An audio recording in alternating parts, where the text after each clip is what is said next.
Introdução ao cristianismo.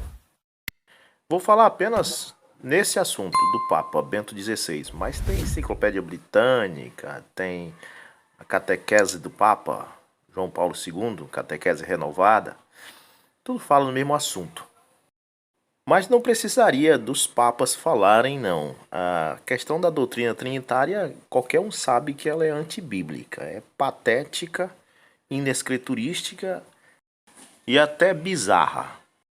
É lógico que a Bíblia fala que Deus é Pai, que Deus é Filho, que Deus é Espírito Santo, que Deus é Alfa, que Deus é Ômega.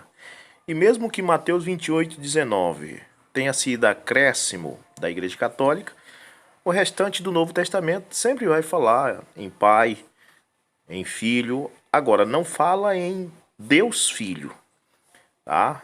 A Bíblia fala em Deus Pai. Há um só Deus e Pai de todos. Isso fala.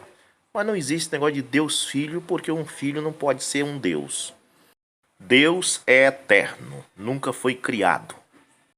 1 João 5, 7 e 8, onde dizia: três são os que testificam no céu, o Pai, a Palavra e o Espírito, já foi retirada de algumas versões da Bíblia porque ela não se encontra nos textos originais antes do século XII.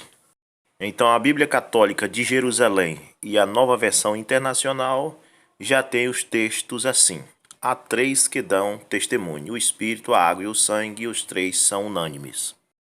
No livro Introdução ao Cristianismo, o Papa Bento XVI, ex-papa, diz: a forma básica da nossa profissão de fé trinitariana, Mateus 28:19, tomou forma durante o curso dos séculos segundo e terceiro, em conexão com a cerimônia do batismo, medida em que o seu lugar de origem está em causa.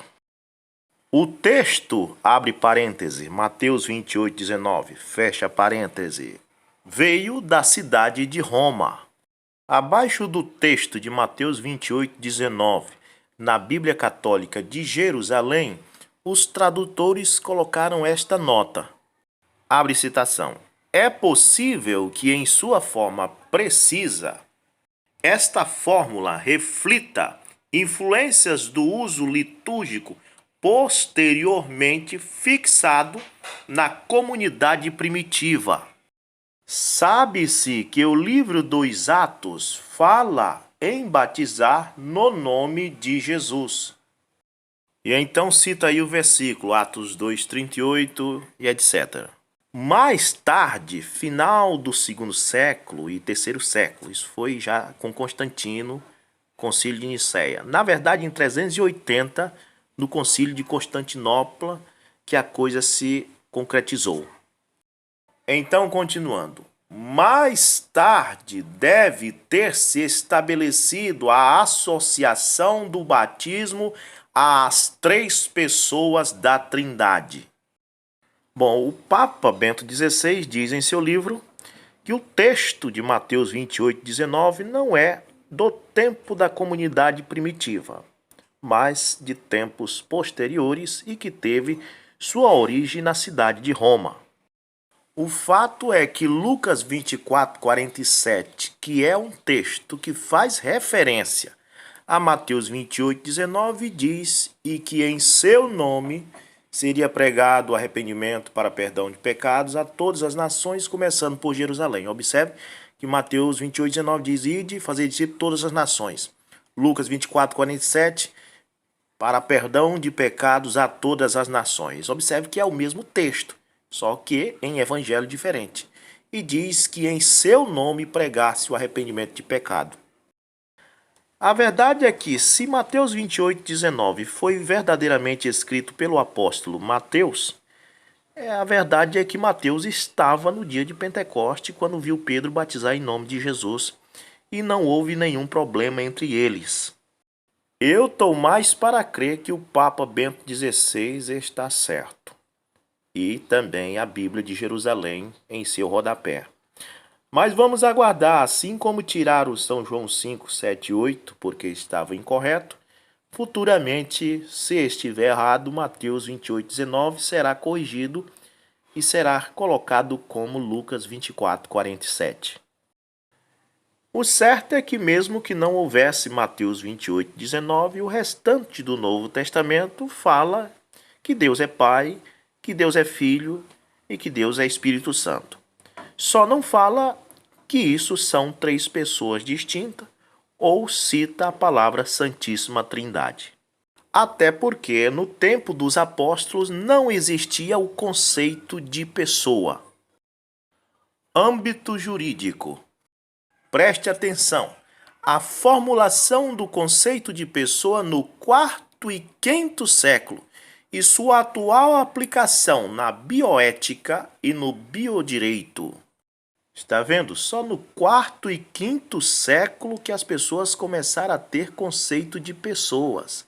Como é que os apóstolos iam crer que Pai, Filho e Espírito Santo eram três pessoas distintas, se no século I não existia este conceito? Leia comigo. Este trabalho tem por objetivo mostrar as circunstâncias históricas, filosóficas, em que nasceu o conceito de pessoa humana, cuja dignidade é considerada na Constituição de 1988 como um dos fundamentos da República Federativa do Brasil. Por isso, analisa-se o significado do termo pessoa. Na antiguidade e no cristianismo primitivo, que cristianismo primitivo que eles falam aqui é o do terceiro, quarto século. Seja na língua grega como na latina e na sua sucessiva reformulação. Na época da patrística, quando o termo foi utilizado para resolver as questões teológicas relativas à Trindade e à Cristologia, a partir de Agostinho, o termo pessoa começa a ser aplicado ao homem. Quando viveu Santo Agostinho? Santo Agostinho viveu no ano 354 a 430. Foi aí que começou o termo pessoa. Tertuliano também influenciou sobre isto. Olha o que o Google diz aqui. Hoje a palavra pessoa se tornou sinônimo de ser humano, mas pode ser questionar. Será que sempre foi assim? Sabe-se que não, pois foi graças ao pensamento agostiniano que se teve a aplicação de tal termo a todo e qualquer ser humano. Mas antes dele um pouquinho, Tertuliano também já falava nesse termo. De pessoa, que achou que Pai, Filho e Espírito Santo eram três pessoas, e distorceram a palavra de Deus. Por quê? Jesus não disse, eu e o Pai somos duas pessoas distintas. Jesus disse, o Pai está em mim. Jesus é a única pessoa. O Pai é Espírito e não precisa de duas, três pessoas. Ele disse, este é o meu Filho amado em quem eu tenho prazer de habitar. A única pessoa de Deus. Então, você que é trinitariano, eu te digo, sai disso, irmão. Porque essa doutrina é patética, inescriturística, inadmitível. Jamais um cristão genuíno vai admitir uma palhaçada dessa. Que Deus tenha misericórdia de você.